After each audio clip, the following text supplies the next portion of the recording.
I think, and again, we have our own perception, and then other people have their perception of us. But I think for me, humor has always been a shield for me. Always been a shield for me. But when I say that, don't get me wrong. Like, there's a ton of times that I'm simply funny in the moment because that's how I'm built. I'll just say some random ish in a podcast or random stuff on stage or out with friends and not even really mean to be funny, but it's just people are like, dude, you're hilarious. Maybe I missed my calling on being a comedian. I don't know.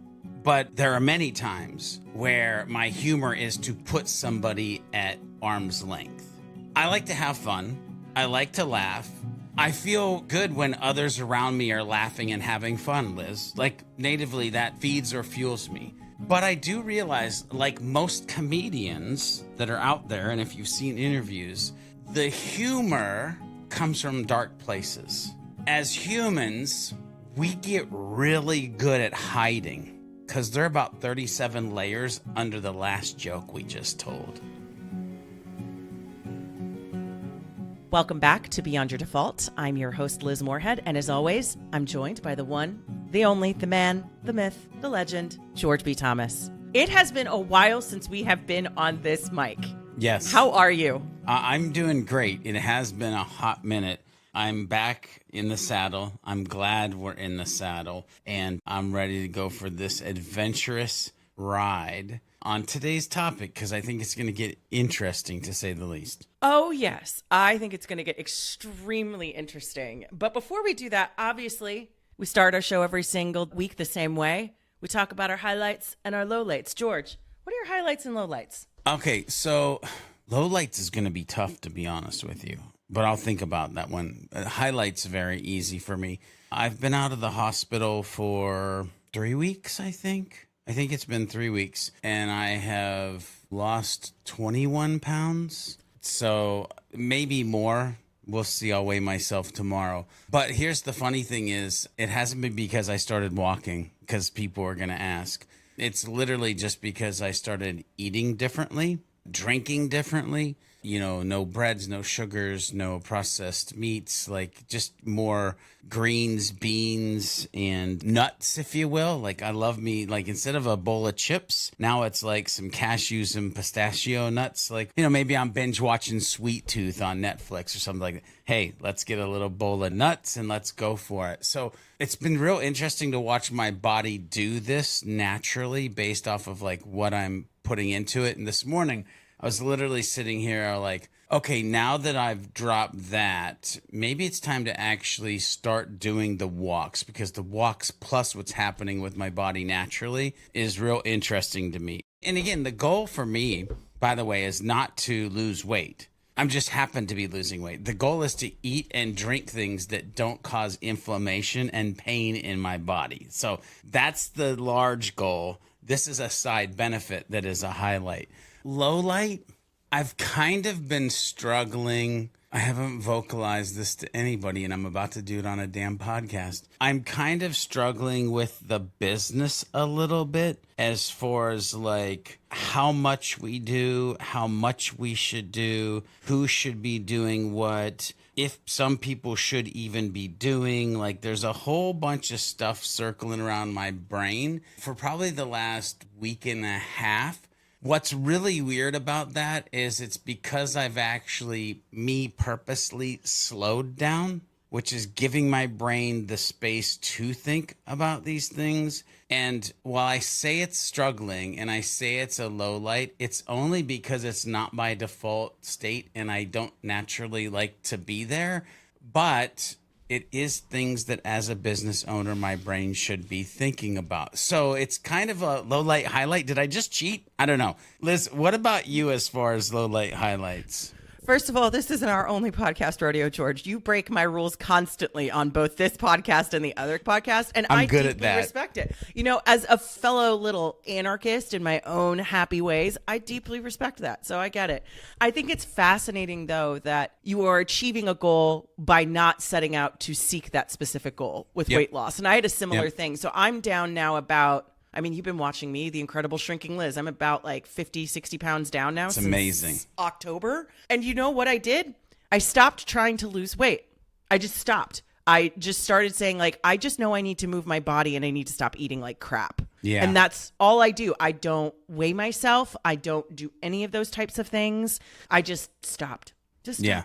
And what I find fascinating about what you mentioned about your low light, I can completely understand. You're now giving yourself a moment to integrate. I think you've been given the gift of an inflection point where it's like, well, before we keep, we could keep growing. You could keep growing. You could keep going as fast as possible. But it's almost like a gift of, okay, so before we go level up one more, are we leveling up in the right way? Do we have the right people in the right seats doing the right things? But I can understand why it is a low light, because then it makes you go, oh, crap. Hold on. Yeah. Is the call coming from inside the house? Are all the calls coming from inside the house? Yeah, and it's crazy because, again, I should probably get kicked out of the business owner club if there was such a thing. But I mean, even to the point where I have 3 leads who are pretty ready just to sign on the dotted line and us help them. And as a business owner, I'm sitting there going, but do I want to? And that's okay. Do we want to do that? It's more income. And there's so many business owners out there that are struggling to find the next lead and close the next deal. And we're literally at a point where I can do that, but it will equal this other level, or I cannot do that. And we can just kind of stay where we're at for right now because maybe that's what we need to do, or maybe it's not. Anyway, that's not why we're here today. But again, that's all in the brain of trying to figure out how to, living a life beyond your default and being a business owner can sometimes become a very complex matrix of should I, could I, would I scenarios. And man, my brain just likes to get lost in the woods of those things. Oh man, I love that. So my highlight, let's see. I wish I could say my highlight is, man, this weather is so beautiful, but I am a fall and winter girly. So I'm sitting here going, yay, sunshine. We love this for us. This is great. I do like some sun. I will say, having lived in New England, I didn't know in New England, because it's further from the equator, the sun in the winter sets earlier. So down here, it'll still, even in the winter, it's 5 o'clock or so, and that really sucks. Up there, it's 4 o'clock in the wintertime, which is brutal. That is a level of, God, no wonder you're so angry up there. Oh, but in Ohio, we hated it. When we lived in Ohio versus North Carolina, we're like, okay, it's 4:15 and it's midnight out. Yeah. But what I will say that is a positive out of it, and this is why it is my highlight, not just me complaining about sunshine, is I have been able to get out more and just really enjoy walking around town. I live in a really cool spot in historic downtown Annapolis. And, once a week on the weekends, there's always a big brass band playing outside or stuff like that going on. There's just this really cool community feeling that this town really comes alive around this time of year after everyone's been trapped inside for months, right? But that, I would say, is my highlight, is just really walking around with completely unhurried energy. I don't feel frantic like I did last year. I feel very much like, hey, life is going to surprise me. I wrote about this in our newsletter a few weeks ago. beyondyourdefault.com/newsletter comes out once a week. Go subscribe, ladies and Go gentlemen. subscribe. Yeah. I wrote about how 5-year plans suck and how I really don't like them because whenever I develop them, they're completely wrong. So the recent commitment I had made to myself is to embrace a mindset of curiosity instead of constantly trying to clench my hands around life and shape it to exactly what I want it to be, that I was just going to allow it to myself to be curious at all times. And I've been really focusing on that recently as part of my highlight. And because of that, I've just had some really interesting adventures. I had dinner with random friends who I ran into because I decided to just go walk around and see where I am. I've experienced new music, new art, new different things, and it's just been really fun. Now, my low light has been a weird thing. I cannot get my sleep schedule straight. I don't know what it is. For a while, I had strep for about a week or so, a couple weeks ago, which was, 0 out of 5 stars. That is my Yelp review. Do not recommend. Yeah. Lots of notes. Hated every moment of it. I'd never had it before, but I learned, when you don't have your tonsils out, apparently that makes you more prone to it. Oh. But yeah, I didn't know that. They're like, it's not a direct cause, but it can make you more prone to getting it, especially when you're older. But it's just been strange. As more connected and mentally dialed in, I feel physically something's out of whack. I'll find myself with nights where I'm just staying up really late with my brain going, but it's not anxiety that's keeping me up like it used to be. It's something else. Or I'll just wake up once an hour, every hour. Something's up with my sleep. And so it's creating this weird, I know I'm not the only person who feels this way sometimes, but it's creating this weird kind of loop where it's like, if my sleep schedule's off, even if I get an appropriate amount of sleep, even if it's not just Liz didn't sleep, it will suddenly make me feel more removed from my communities, from my people, from my work, because I'm not quite dialed in. All of my rhythms are off. So there's been this weird cascading effect where just all of my rhythms for about 2.5 weeks have just been off. Yeah. I'll tell you one thing I don't have a problem with, Liz, and that is sleep. Oh my God, I'm so jealous. My wife gets so angry because I can sleep anywhere. Like, we'll be somewhere and I'll just prop against the wall and I'm out. Here's the funny thing, though, and I'm going to say this for the listeners, but I'm also saying this for you. My sleep and the ability to sleep through the night and when I wake up feeling refreshed dramatically changed when I quit being bullheaded. And I think it was about 6 months ago, maybe 7 at this point. I went ahead, doctor's orders, and I did a CPAP, which everybody that I talk to, usually they kind of freak out of like, no, I couldn't have something on my face or blah, blah, blah. There's insert like excuse for the human. Just insert any excuse there. We always have 1,000 excuses not to help our health. I did this too.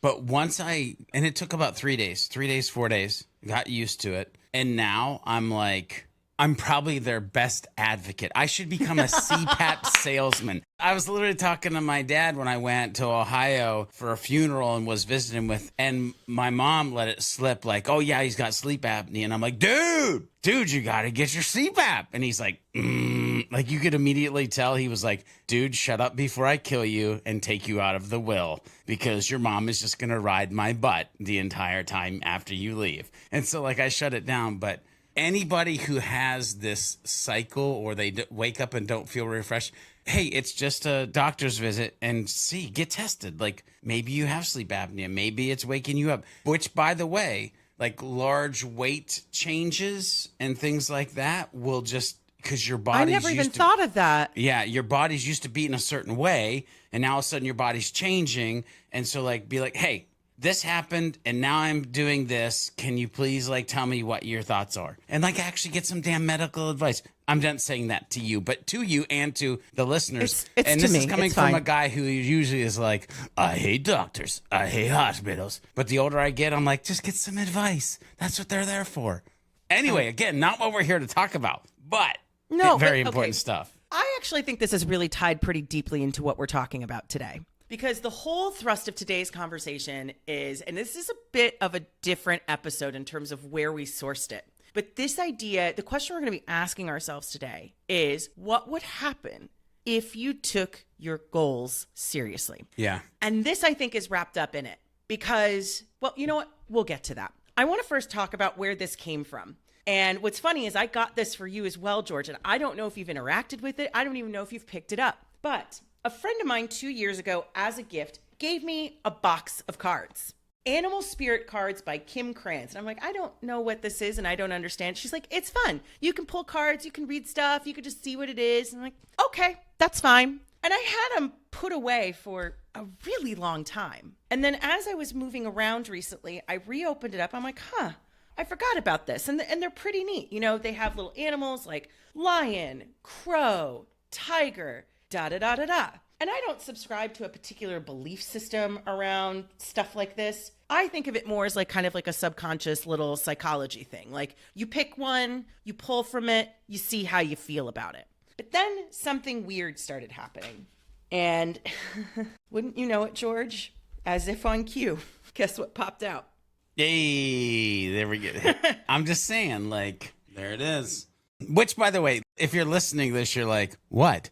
What just popped out? I can't see the screen. So a card that we're about to talk about just came flying out. And George, what's funny is I was originally not considering this something we should talk about, but you said, if it happens once, fine. If it happens twice, coincidence. If it happens 3 times, somebody's trying to tell me something. Somebody's knocking on your mental doorway. I'm just saying. And This card has been stalking me for about 2 months. I had in 1 week this card, I would shuffle it, I would throw it against a wall, I could like shake it in a bucket, and this one card would come out, and it is the Hyena card. And I read it to you, and as soon as we read it, we're like, oh shit, we have to talk about this. Yeah. The Hyena personality is a jokester and a crowd pleaser, but below the surface, there are unfulfilled dreams to be realized. When the Hyena card appears, it is time to reflect on your reliance on sarcasm and humor to express your truth. Ouch.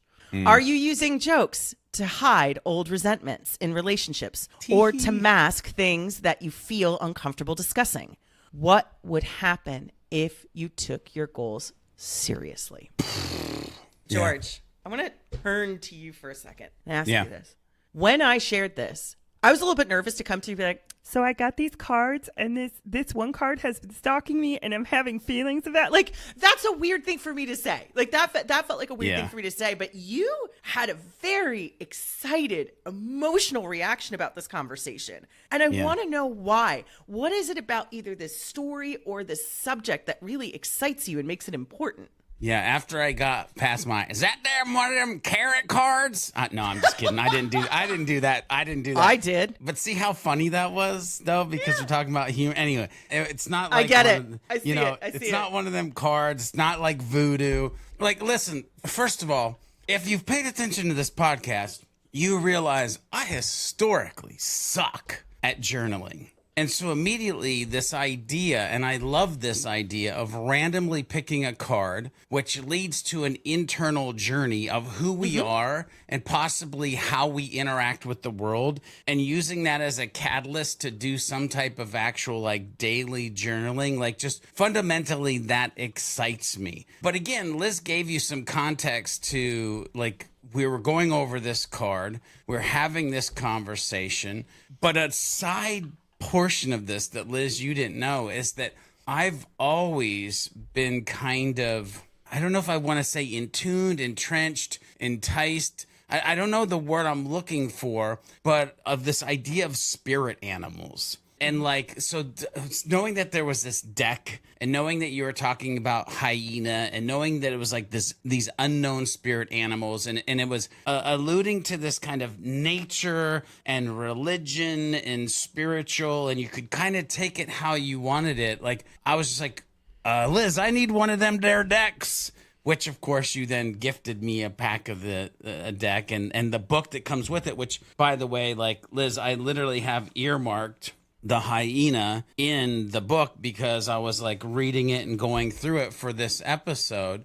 But here's the thing. I've always been fascinated with the idea of spirit animals. And for Indian cultures, like, this concept is huge, like huge. And heck, Marcus Sheridan, which was a boss that I had at a historical company I worked for called The Sales Lion, because he alluded to that the lion was his spirit animal, like a thing that he thought about, dreamt about. I've always been more of like a Curious George monkey spirit animal, to be honest with you. Like, my company is named after an animal. So my company is named Buena Volpe, but that means good fox. And the whole thesis behind good fox is when you are clever and cunning and intelligent, it is a choice to be a good fox. Yeah, I love it. That's why I named it. I love it. So for me, Curious George the monkey, or I've been really in tune with like the horse. I mean, I used to be a horse trainer. I grew up in Montana. So like the horse was very close or instrumental in my life. Until the day that we had our conversation, and I had never really thought about, like, wow, is the hyena my spirit animal? Like, is this really who I am and, like, who I kind of correlate to? Because I've always, listen, I got told I would amount to nothing at 17 and a half. I've told this story on the podcast because I was being a class clown. I was being a hyena. I was joking around, like I was having fun. And so like natively, even at a younger age, like this is who I was and how I've kind of programmed to be. And I'm really good at just kind of being funny in the moment, which is a good thing and a bad thing. We'll get into that sometimes, depending on how or what you're wielding with that humor. But regarding the hyena card, I felt a direct correlation, or I might even say like a deep connection with the words that you read that day and Liz that you just read a second ago, so people don't have to rewind. The card starts out, the hyena represents a jokester and crowd pleaser. I get paid to speak on stage. Yep. In front of crowds. So that they have fun and get educated. I'm literally on a podcast mic right now for who knows how large of audience so that they can enjoy and educate around life. Like, I just want to say, have you met me? like when that whole first line, jokester and crowd pleaser.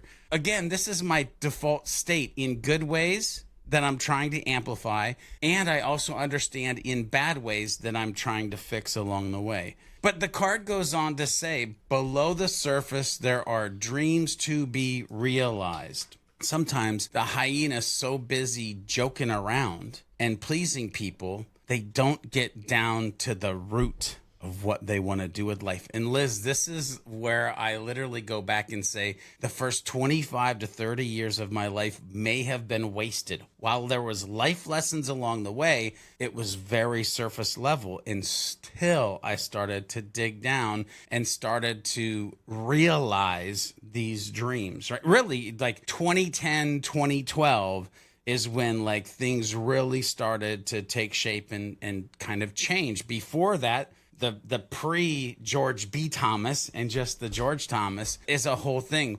But I've been working hard for sure for at least the last 2 to 3 years to realize all my dreams. I mean, listen, that's why I've started a business.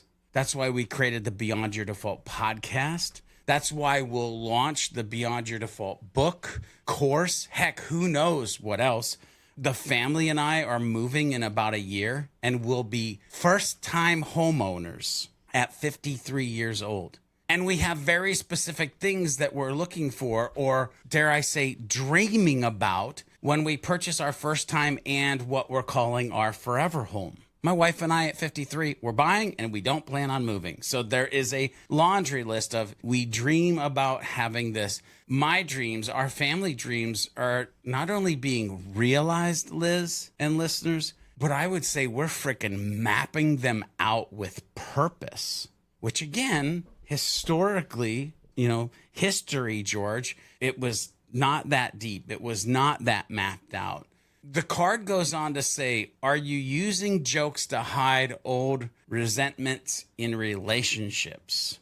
Listen, I don't know about you, only you can answer for you, but I've joked my way through and past a lot of historical pain. And to be honest, I think that it wasn't until we started this podcast and created this podcast that I have gone back through my life and started to unpack some of the ish that I joked away along the journey. Moments have really been looked at, dissected, and worked through in my life over the last, how many episodes have we done of this? There's been a lot of like Dr. George to George, like growth and tweaking and changing. And so the card then goes on to state, what would happen if you took your goals seriously? I am taking my goals seriously, and it's changing my life and the lives of those around me. And I would ask the listeners, like, to ask yourself that question and get to the point where you're able to just say, I am right now. I'm finding it both the fact that I can say I am and the fact that it is changing my life and people's lives around me. I find it both challenging and exhilarating at the same time, to be honest. That, like, again, everything is almost like a little bit of a double-edged sword, or like the positive and the negative, the yin and the yang to it. But that's why I found it exciting, and what has led us to talk about humor as a weapon or as a shield in our life. This little freaking card, this hyena card, was the catalyst for this entire conversation today. I love it. And I love that you mentioned the journaling practice, because I did fail to mention that. One of the things that I do is that whenever I read a card, I have 30 minutes each day and I have to sit down and write about what the card brings up. What is hilarious about this is that, hilarious, Not funny. Not funny. Is that I have now had to write about this same question 3 times over the past month, and I now have to do it again today. Does it change each time? That's what I want to talk about. So what I find fascinating about this is that when I first read this, I had a very big reaction to it because it made me confront the fact that, and I've talked about my people-pleasing tendencies on this podcast before. I've talked about where they come from, and to pat myself on the back, I'm an intelligent, quick-witted person. I also do public speaking. I also do podcasting, and I'm a writer. And part of my voice and tone is authentic, but there's a lot of humor involved in that. Yeah. But one of the things that it really started forcing me to confront is this little shadow part of myself that says, Liz, let's go a question deeper. Do you want to be entertaining and loved, or do you want to be effective? Ooh. And that when I got, because usually what I do, so for example, to go back to our newsletter for a second, 2 weeks ago, I did an issue on risk that was inspired by a friend of mine asking me, why does it feel so hard to take risks? And I'm like, well, wait a minute. Is that the question? Because I started peeling back the layers, right? I'm like, well, wait a minute. Sometimes I'm fine with taking a risk. I could have 2 risks of equal weight and equal potential for failure at an equal amount. And I will run after one with more ease than the other. Why? And it's because I know I freaking want it. Because I took the time to sit down and say, I want this. This fuels me. This is what I need. This is what I want. So the first time I sat with this question, I felt like I had a physical reaction to it. And I started saying, well, what is it about the question? And it's because what the question was forcing me to ask, which was, do you want to be entertaining or do you want to be effective? Do you even know what your goals are? And that's when you start getting into really potentially scary spaces, because you know how it is, George. We are trained through our work and our professions to respond, to be ready, to talk, to know things, to be knowledgeable, to be here, to be guides to other people. Yeah. And it could create feelings of fraudulence if you're guides to other people and you're like, I guess I'm just trying to figure this out. I'm just vibing. Like, what are my goals? Now, what I find fascinating about this practice too is that I have to answer this again today. And we like to be radically honest with our listeners. Yeah. This is the 3rd time we have tried to record this episode. Yeah. The first 2 times, stuff happened. But I always have a problem with, and I talked to you about this morning, I always have a problem with, even if each instance is reasonable, once we get to a 3rd time, there is a problem. And that problem was this morning. I can't tell you why I wasn't awake for the original time. Could not tell you. We need to have a conversation today about, Liz, you know what your goals are. You're working through the fact that you are really embracing being effective, dialed in, rather than entertaining and liked, because that is a wound you're working through. So what would happen if you took your goals seriously? I now, for a 4th time, have to come back and answer this question again for 30 minutes. And I'm very excited to see what comes out, because I love opportunities like this to challenge ourselves with really hard questions. Because if you can really push yourself through these difficult moments, whether you're asking yourself this question for the first time, or this is something you need to work through, if you allow yourself to be uncomfortable and honest, you can get to some really, really interesting places. And I'll definitely share with you what I end up coming to later on when I do this later today. Because I am curious. Yeah. I'm curious because I know, by the way, I pay attention to things. Oh, yeah. I know that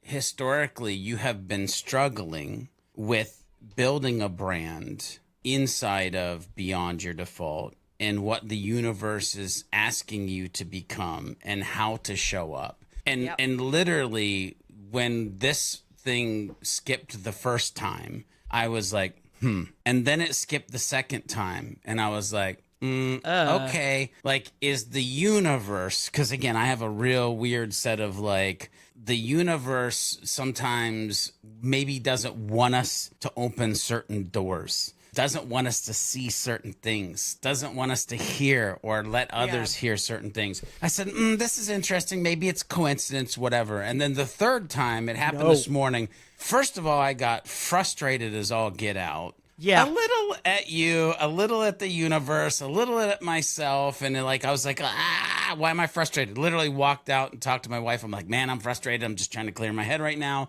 But when I started to think about it, I was like, okay, doesn't matter when. As soon as I have a conversation with Liz, I'm just resetting the time and we're doing this, and screw the universe.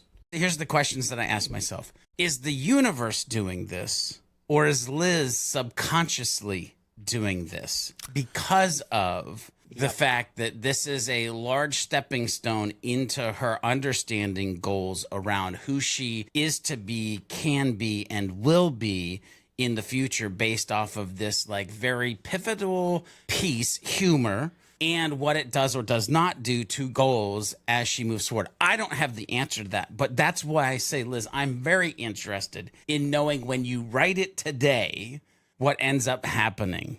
I remember I woke up this morning. I was like, what the actual fuck? And I had a moment where I sat there and I'm just like, I had the same moment.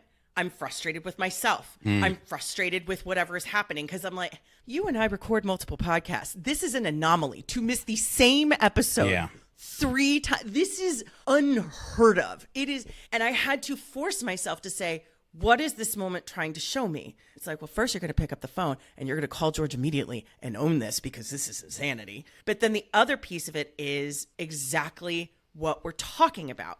These seemingly innocuous questions are here to teach us something. And I guarantee you, I have a big block around this, what I'm stepping into. Because what I've been feeling recently is that, so we are part of an entrepreneurs group called Evolve. And we have a group that we meet with and we have individual coaches. And I remember now that I'm thinking about it, George, yesterday, Tim was talking about my writing and how in the newsletter, particularly in the past 3 weeks, something has shifted. I've gotten much more dialed in. I've gotten much more direct. Like there is a level of flow that is occurring. And if I'm being honest with myself, I felt 98% great. And now that I'm reflecting on that conversation, there is a 2% of me that was terrified. Yeah. And see, I've looked at the last couple newsletters. I'll give you my perspective. I was like, finally, she's taking no prisoners. She's she's setting them up and knocking them down.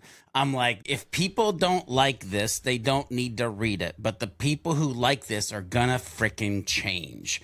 They're gonna look at themselves. They're gonna listen to the stories as they're reading it, and it's gonna be a catalyst point. So yeah, I have loved the direction of the last couple newsletters and have fearfully thought about not or sharing that with you in the worries that it would change the outcome of the newsletters moving forward, because I was like, I'll just let her be on her course and do what she's doing. But yeah, the newsletter strategy of take no prisoners is, I'm like, yes, like let's do it, especially for what we're doing here with this podcast, with this community. Listen, if you're trying to grow, then this newsletter in the way that it has the last couple of weeks is going to help you do that. I'm at shameless plug beyondyourdefault.com/newsletter. This wasn't intentionally going to be focused around the newsletter, but that means a lot. And I'm glad you shared that with me because I'm like, George has thoughts because he's being uncharacteristically quiet. I usually at least get a, hey, but I had a friend this morning text me. I'll send you the text later, George. She's like, yesterday's issue, that hurt. And I said, why? And she wrote, my relationship. I'm like, oh. Yeah. I literally hit the reply because I was in the hotel room because we took Noah and the family to Cherokee Resort and Casino for his 21st birthday. I was in the hotel room, had hit reply on the newsletter that you wrote just recently, and literally was like, nope. Oh, about endings? Yeah. Nope. I'm just going to let it. But I was so close to hitting reply and saying something. I was like, nope, I'm just going to let it be. I'm going to let it be. So good. But this is where we get into something very interesting that starts happening. Because one of the places that I felt uncomfortable, and this leads me into my next question, George, for you. One of the things I've done is I've become less reliant on humor. Humor still shows up. There's a very loud all caps Applebee's reference in this past week's issue. But I've become, I don't know, my relationship with humor is changing because I think my relationship with humor in general is that humor is a symptom of a deeper wound. Ooh, we'll talk about that. And so we can get into that question. But here's the thing that for some reason, my brain is wanting to like shout this right now with what you just said. And I usually say this like with design principles. right? I'm like, hey, design is supposed to be the salt and pepper. It's not supposed to be the sandwich. Like, it's not the meal. It's what makes the meal taste good. If humor is the whole meal, AKA some of our historical newsletters, fine, it's great. It's a meal, but it might not be healthy. Versus if humor is the salt and pepper inside the meal, the steak, something that really fills you up, something that really gives you the power to move forward. Now, the humor being the salt and pepper or the condiment, depending on what you like, analogy-wise, now we're heading in the right direction. So you do still have, by the way, the last 2 to 3 that you've written, salt and pepper humor, but mostly steak. Okay, now I want to get off the hot seat for a little bit because this is a lot of talking about my feelings.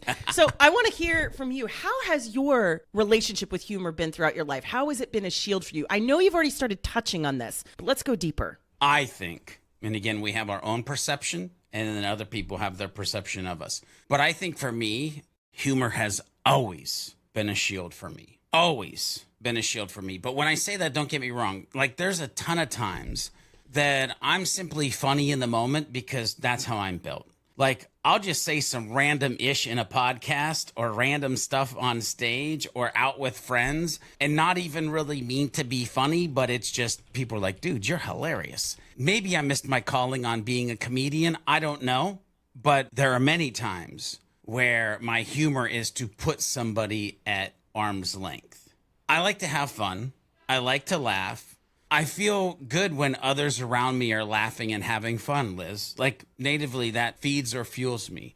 But I do realize, like most comedians that are out there, and if you've seen interviews, the humor comes from dark places. That as humans, we get really good at hiding because there are about 37 layers under the last joke we just told. I saw a webcomic about this recently. It's like, you're so funny. And the girl goes, thanks, trauma. It's just, yeah. And the funny thing, if you asked me, because you know, has it ever been a shield? I said always. But I also want to add sometimes for me, because by the way, a shield is to protect us, which is why I literally use the keep people at arm's length reference to protect myself. I am funny, humorous, but I would also say sometimes my humor has been a sword. Not so much anymore, but when I was younger and I'll say dumber in life, I would use humor to take others out, like just take them down. And that was just wrong. And now something that I am always watching out for and keeping the old George, that portion of old George, at bay when it comes to that kind of sword style humor. So I want the listeners to think about, like, in your life, have you used humor as a shield? Have you used humor as a sword? What part does humor play in your past, your present, and the way that you present to yourself that you can actually become or do with or without that humor? Liz, let's put you back on the hot seat. What are your thoughts to this question? I would have answered this question entirely differently had we recorded this when we were supposed to the first time and the second time. I would have recorded this an entirely different way. So let's be honest. What is my relationship with humor? My relationship with humor for a really long time was the way I would find love and liking. I really have struggled for a long time in my life to feel a sense of connection with people. And a lot of that is circumstantial. I'm an only child, and both of my parents were only children. So I grew up with no aunts, uncles, or cousins. They also had me when they were much older. My mother was reproductively challenged, and I was a miracle baby who showed up when they were 40. So a lot of my extended family passed away relatively young. And then I moved out on my own when I was 19 years old. And I really never felt the family connectedness that a lot of people feel. I grew up in an abusive household, and I don't share these things to garner pity. I love my path, and I wouldn't change anything about it. It's why I get to be sitting here having these conversations with you. I want to be clear. There's a reason I don't talk about this, and it's that fear of, but if we're talking about where this wound came from and where humor started to cover that wound, it's because it was a way for me to achieve connectedness because, hey, I happen to be a funny person. Like, that's cool. She's the life of the party. Yeah, she's exhausted. So when I think about what this question has forced me to ask myself over and over again, and now doing it for a fourth time, I think it tricked me into believing that being liked was the goal. Ooh. Because it was the one thing I always lacked or felt I lacked. And as I've started to unpack this over the past month or so, I've started to realize things like being funny is ultimately hollow if there is no steak. If it's just a big plate of pepper, you start to wonder, well, do I actually have anything of substance or value to contribute? I remember at an old job I had, I was one of our top speakers. And toward the end, one of the reasons I had to leave is because I'm not sure I have anything original to say. I'm funny and entertaining, and our audience likes me a lot, but I'm not saying anything wholly original. They didn't put me in this position. It was just circumstance. It's just what happened. But it kind of gave me an identity crisis of like, do I actually contribute anything? And so it's not necessarily that humor has been a shield for me per se. It's more that it was my way as an inherently very lonely person to feel less lonely. The problem is that I ended up still feeling lonely because nobody knew me. There was a version of me that existed out there. It wasn't real. And so when I started tackling this question of what would happen if you take your goals seriously, that's when you start realizing like, shit, what are my goals? Like when I think about the writing I've been doing the past few weeks for Beyond Your Default, I will tell you, I have felt the most alive I have ever felt doing that. Yep. And it scared me because when you start tapping into something real, that means you start giving yourself the vulnerability to lose something. I don't know. That's where my brain went.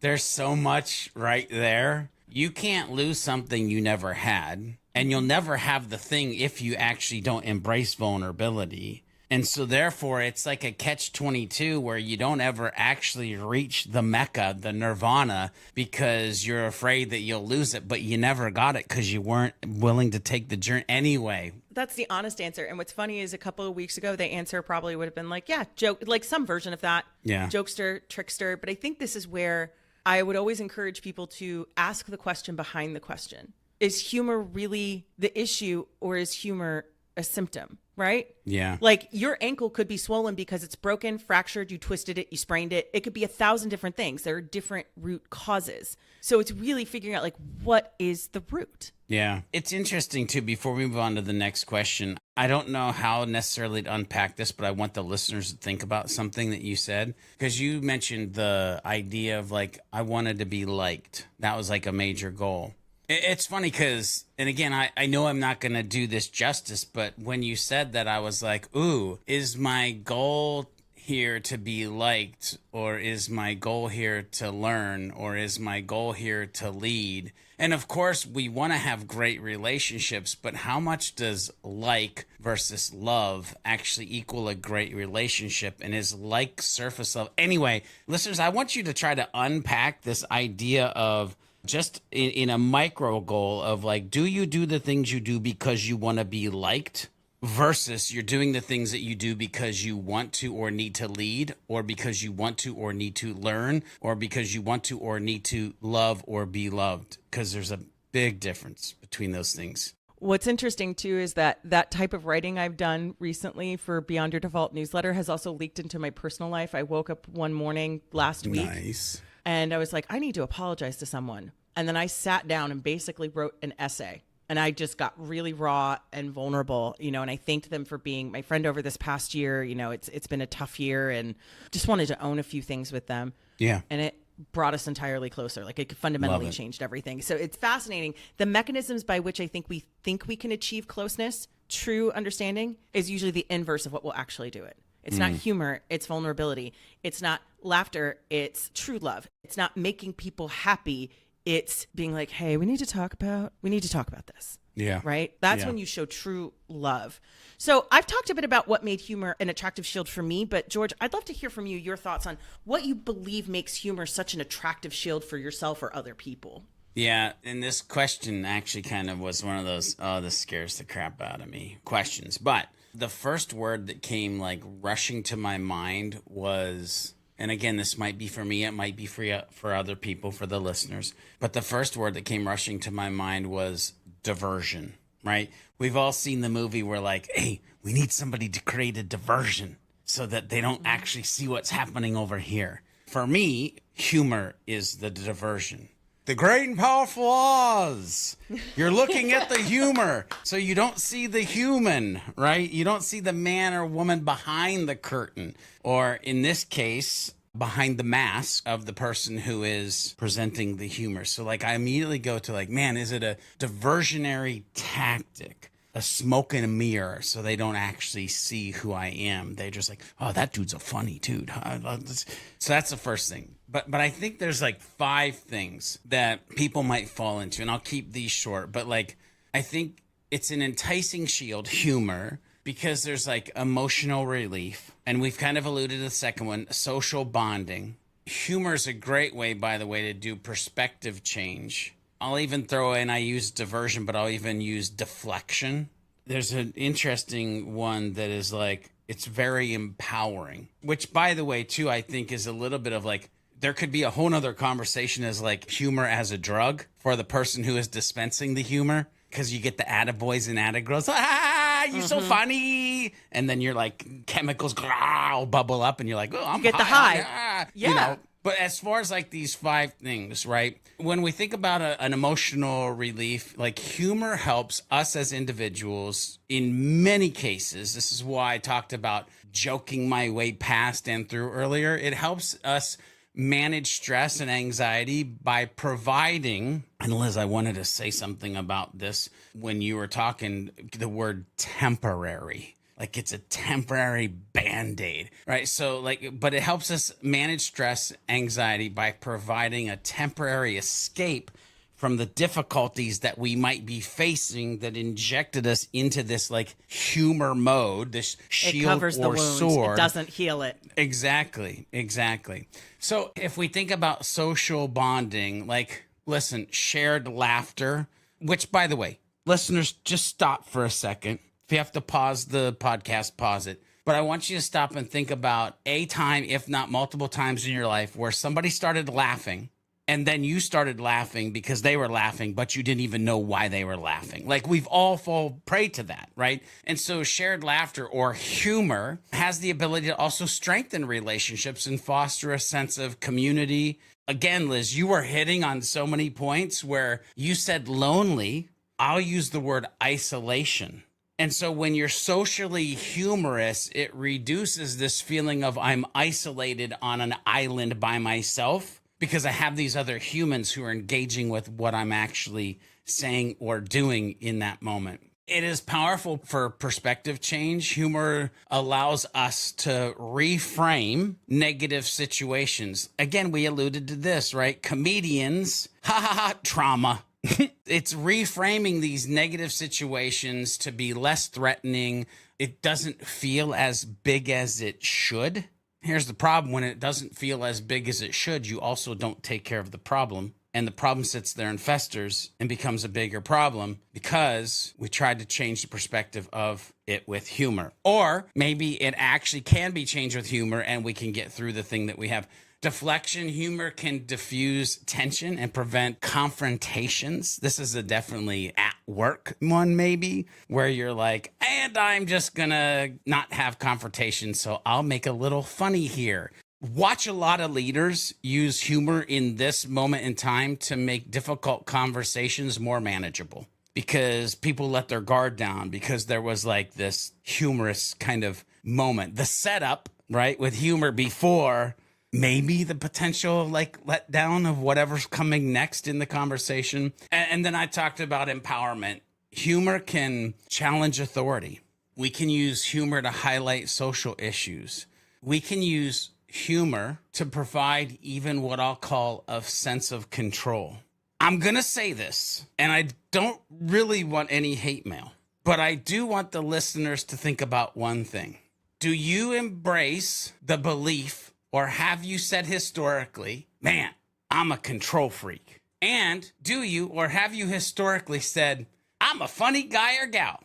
If you pair those two together, you might want to think about that for a second. Because are you using humor to enable yourself to be the control freak and create a mist of falsality that you're not actually in control of anything? Again, a mist of falsality? What? I don't want hate mail. So anyway, with something like humor that has so many vectors to it, it has the potential to be a big part of our lives. And it is. And we can either pay attention to the part that it plays in our life, humor, or not.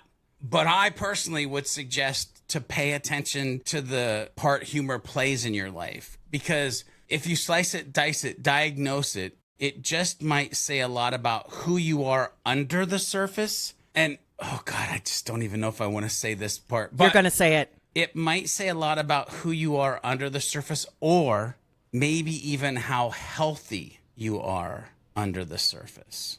Liz, what are your thoughts on my whole humor diatribe? I couldn't agree more. I mean, there was a reason why I corrected myself earlier when I was speaking, and I said, it helped me heal the wound of, I'm like, wait, no, it didn't heal. It just covered it.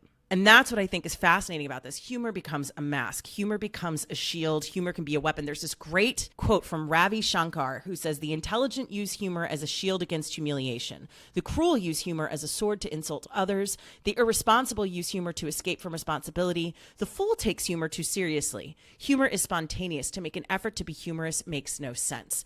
What I love about this quote is that it speaks to the fact of something that really important that I want to point out here, which is that humor is not a bad thing. We're not suddenly saying we all need to be serious Sallys who never make a joke and we're like, that's funny. Boring. That's not what we're talking about here. What's actually interesting is that in this book, underneath the description, it talks about these things kind of in energies, right? Like this humorous jokester, trickster energy, however you want to think about it, right? It talks about what does it look like when it is in balance, what it is like out of balance, and how to bring it back into balance if you're struggling with it.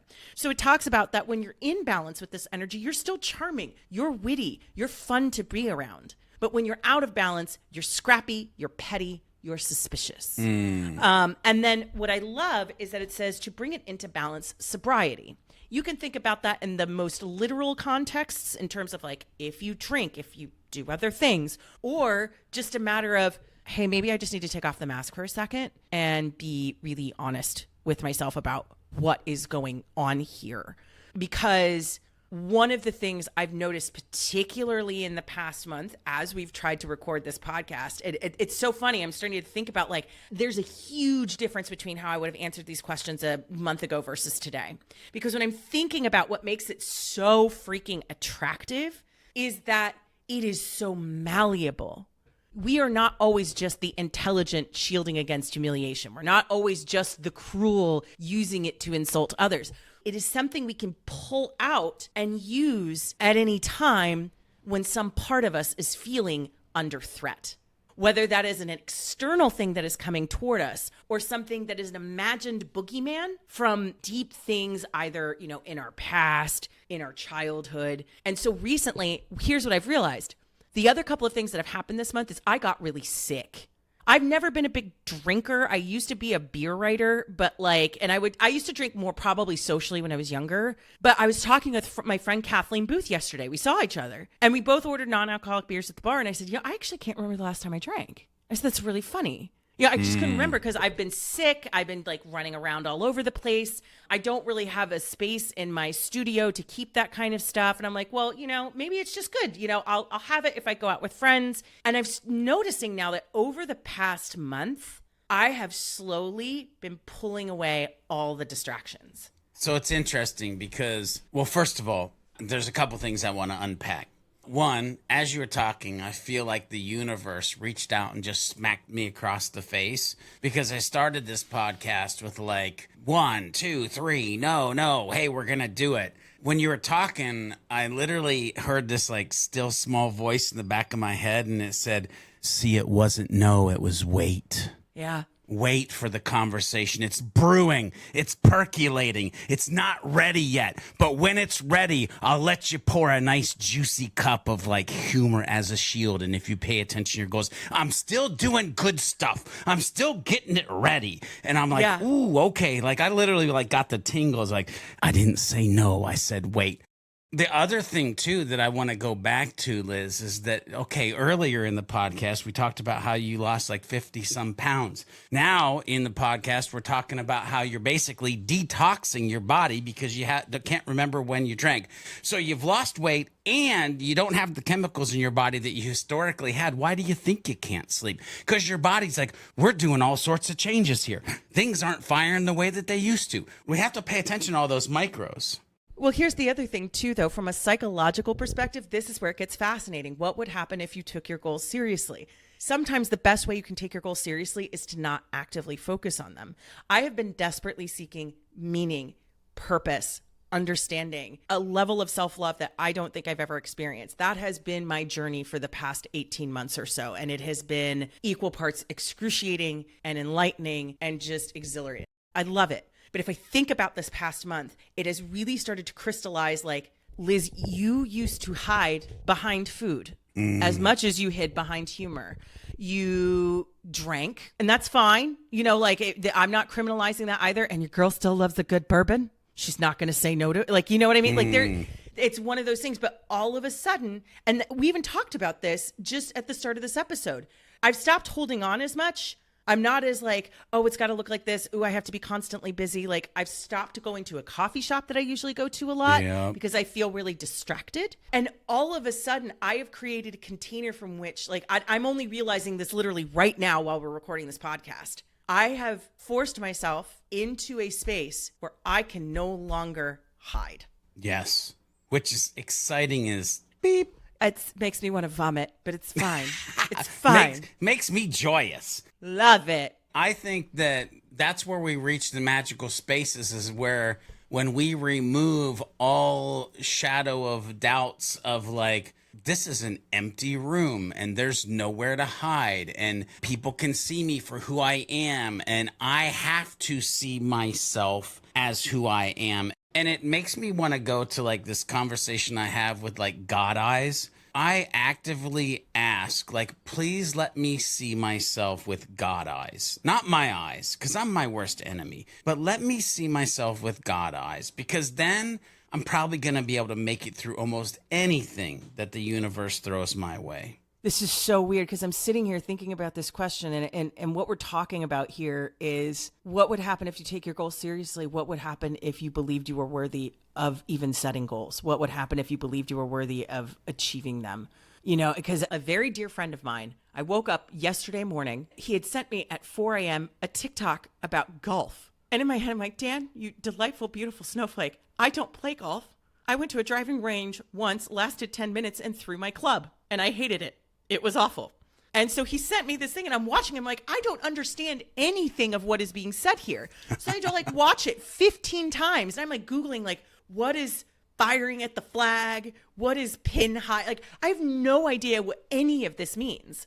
It was Tiger Woods being asked, what is one of the best pieces of advice he ever got? Oh. Hold on. I'll bring it up because I shared it with a friend because I was like, my friend Dan just sent me this weird thing. I don't understand it. And then about a few minutes later, I'm like, oh, this makes sense. We're going to make sure we put this in the show notes too. Oh, I will. So it's Tiger Woods being asked about the best piece of advice he ever got. And it's to not shoot haphazardly. You have to pick a spot, your spot. You define what that spot is. What's interesting is that spot is very rarely shooting directly at the hole. It may be to the left of it. It may be to the right of it. But you define what that spot is. Most people will just aim for the hole in golf and like shoot for the best. But you have to pick your spot. And then once you do, you go after it aggressively and without fear. Damn. I know. So I wrote it back. I'm like, it took me 20 minutes to decipher this, but damn. Yeah, like there you go. And also, Dan, it's 4 a.m. Are you okay? Yeah, right. What are the costs of such an approach? When you think about the true, because we talk about like personal bank accounts, energetic bank accounts, emotional bank accounts. What is the cost that's coming out when we live this way? Yeah, it's funny. My brain raced to like, and it's been years now, which is crazy to say, when you said, what would happen if you showed up as your authentic self? And so my brain rushed to that, and I was like, well, the first word that comes to mind is like inauthentic. Like you're just not able to be you, which is sad. There's only one you on the planet. You were magically designed to like do something special, and you can't be you because you're letting humor actually control your life versus you diagnosing and controlling the humor. I think about the diversion and deflection that I mentioned earlier, right? If you're deflecting and diverting, we're not showing our authentic selves. We are literally hiding behind that shield or that mask that we've referenced of humor. When we do that, we end up creating a facade. We mask our true feelings. We hinder our genuine emotional expressions, and worse, our genuine connections with the humans around us, which then totally makes us feel alone and on an island by ourselves. It totally destroys potential trust, liking, love on the other side of the relationships. And I think this could be due to a couple of reasons or lead maybe to a couple of issues. So get a piece of paper, get a box, write a box, check the box if any of these like make sense to you, because we're going to do like some good stuff. Well, we're going to do some maybe harmful stuff and some good stuff. So first thing I want you to think about is emotional avoidance. Oh, come on, man. Yeah, right to the jugular. Like using humor to deflect serious issues can prevent us as humans, individuals, from addressing underlying problems, which leads to unresolved emotional distress. If you're living a life or trying to live a life beyond your default with unresolved emotional distress, it's like trying to climb a cliff with a Volkswagen Bug strapped to your back. It is almost impossible to reach the top of that cliff and continue on the journey. We have to check that little box if that's something that we know we need to work on.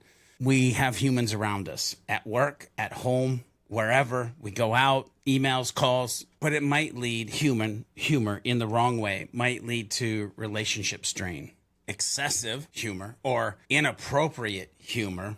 Why is it that like 3 people just flooded into my brain when I said that? Anyway, inappropriate humor can harm relationships and reduce trust, especially when used to mock or belittle others. Liz, this is exactly what I was talking about when I said years as a sword, and I try not to do this anymore. Also, if we use humor too much as a shield, we can be misunderstood, leading to unintended, for sure, times when we offend people, or definitely it can lead to the escalation of conflicts that we've had in our lives. I can probably give you about 1,021 times where somebody in my life, many times my wife, many times my kids, sometimes my parents, I've tried to be humorous and it just did not work, ladies and gentlemen. It went south and actually escalated the conflict. Oh, so you think it's a joke? Oh my gosh. Okay. But to live a more full and authentic life, we have to become skilled at balancing humor with sincere emotional engagement. And Liz, I love that you shared that quote because I was like, this is maybe one of the dopest quotes. And especially when it got to this part. Because, by the way, if somebody came up to you on the street and said, let me ask you, is your goal to be irresponsible? You'd be like, no, my goal is not to be irresponsible. That's just stupid. Why would you ask me that? Yet, think about this whole conversation today. The irresponsible use humor to escape from responsibility. Are you using humor as an escape mechanism? I'll let that just sit there for a second for you. So, Liz, we'll talk about some good stuff here in a minute, but what are your thoughts on that? You know, you could always be cliche. It's a life unlived. It's and we talked about this, like an inauthentic life. It's not that I disagree with those things, but when I reread this question after having written it, it was interesting to me where my brain is going now, which is for a while there, the cost of answering that question was too great a cost because I was afraid of what I would find. Dang. Because the one thing I don't think I've ever shared with you is that every single time you talk about the moment you had that conversation with me and I said, what would happen if you showed up as a whole ass human and it opened you up? Yeah. So when I asked myself that question, because that's what happens afterward, right? I didn't know how to answer it because I didn't know who I was. And so every time I watched you get empowered by that question and bring up that story, it was just this reminder of, and who the bleep are you? And so I avoided it for a very long time. Now, to be clear, also, every time we talked about it, it was deeply fulfilling because that is my work. That is what I do. But often I find myself in situations where, I spend half of my waking hours, actually the majority of my waking hours, empowering people to be whole ass humans, to be whole ass versions of themselves. And I know it's like a joke, those who can't do teach, those who can't play coach. But that's a deeply existential way to have a disconnect, Yeah. But when I think about it, the reason why I wanted to talk about this, even though it made me deeply uncomfortable, and the reason why I'm glad we're finally having this conversation, is that the cost of answering this question is a lot. It's painful. You have to go to dark places in some cases. And you also have to admit there's that sunken fallacy cost thing, right? We'll keep pouring energy and literal money into things, even though we know they're bad for us, just because we can't walk away. We're already too invested. But then there are things like with me where it's well, do you even know what a whole ass version of Liz is? But the thing is, the actual cost of not doing this, the actual cost of not being willing to open this up is just what you said. It is that life unlived. It is wildly inauthentic. You will chase things that do not feed you because you have no internal compass with a true north that is set that helps you discern what is for you, what is not for you. You are chasing temporary highs versus lasting things. Are you entertaining or are you effective? It's interesting. You keep mentioning cost. I want people to realize, and you like a sunken cost, but in the other way, I look at the cost as but it's an investment that you'll get returns on. Yeah, and I think that's a difference. The cost of just continuing to wield humor as a shield, a tool, a weapon with no thought as to why you're here. That is a cost. That is death by paper cut. That is something that will not literally kill you, but it will kill you. You will wake up one day looking in a mirror going, what am I doing? Who even am I? A complete disassociation. But then the turnaround is it is an investment to sit down and say, all right, guys, how did we get here? Who's walking this pony? The challenge this poses to us all is to question what would happen if we took our goals seriously, right? That's where this whole conversation began. So George, the final question I have for you today is, to you, what does taking your goals seriously look like in practice? And I may be weird, or this may be for most of us humans. I think actually most of us humans probably will look at this question differently. It really just does depend on the goal, and it depends on where you're at in your journey. But for me, there's some core concepts that I think all of us have to have in place if we take our goals seriously and truly try to build a life beyond our default. The first one, and by the way, I don't know if I had heard this, Liz, and this is going to be a little bit of an inside joke. I don't know if I had heard this pre-2012 in HubSpot Academy. Okay. But I've heard it a metric butt ton in the years since. And that is this concept of clear planning. And the first time I heard SMART goals.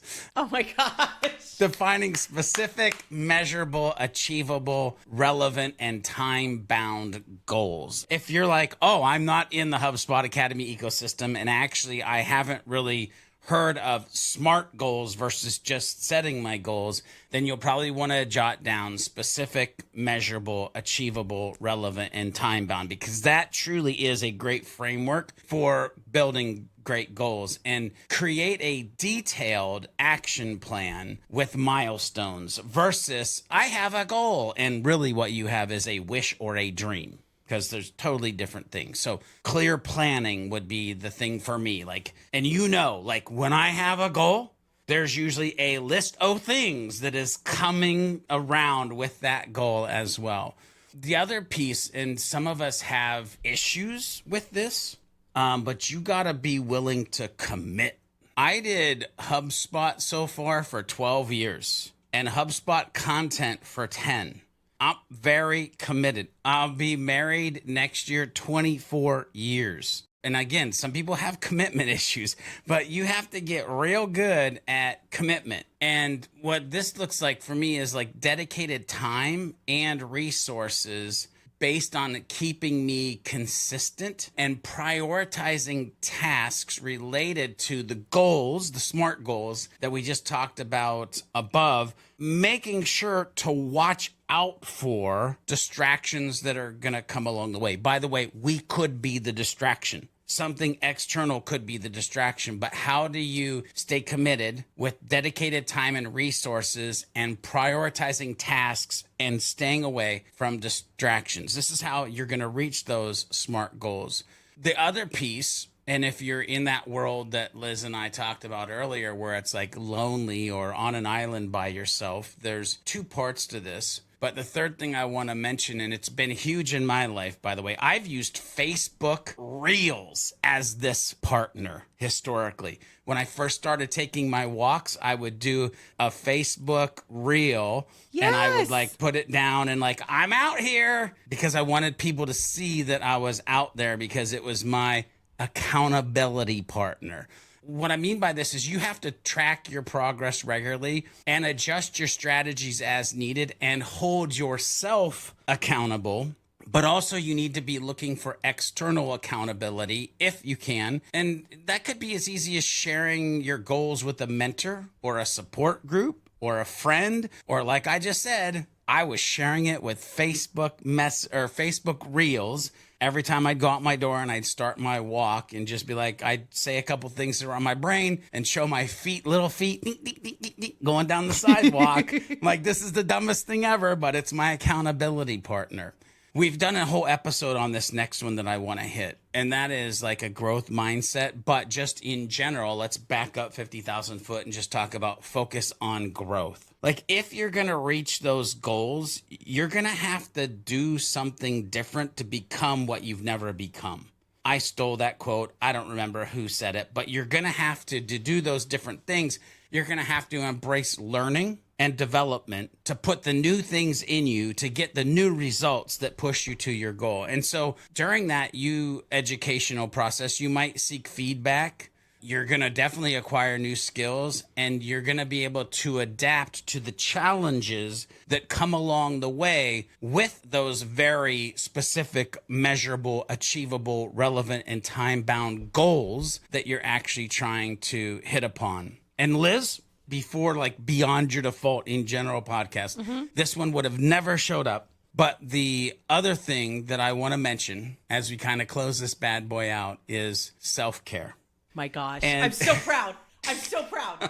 Yes. Yes. For those of you, if this is your first episode, go back to our self-care episode in which we discussed George questioning whether we should even have the topic. So we've come a long way, baby. Look, maintaining a healthy work-life balance and being able to sustain long-term motivation and productivity is crucial and key. And the only way that you're going to get that long-term motivation, productivity, or long-term life is if you don't burn that candle at both ends, if you don't break that candle into 17 pieces because you're just like, whatever. So you definitely have to have self-care for yourself during the journey of trying to actually achieve those goals that you are taking seriously. And listen, I want to circle back around and just say using humor as a shield or weapon can negatively impact our goals by serving as a distraction, diverting our attention from serious tasks, and undermining the focus needed for the achievements that we're trying to get to.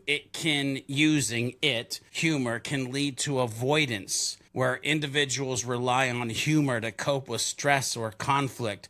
This prevents us from addressing underlying issues and results in, I have had historically problems with this word, by the way, procrastination. Anybody else? Just me? No.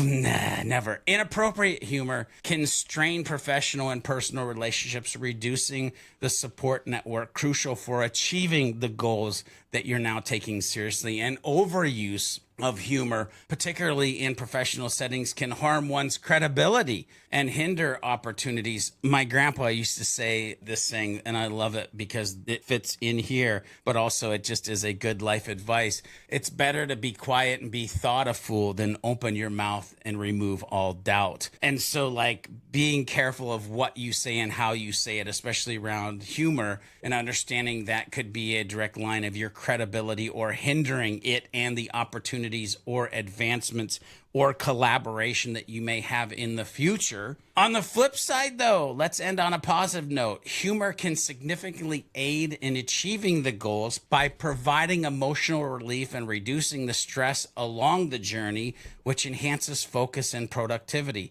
Humor helps create a positive mindset, making it easier to tackle challenges and setbacks with resilience.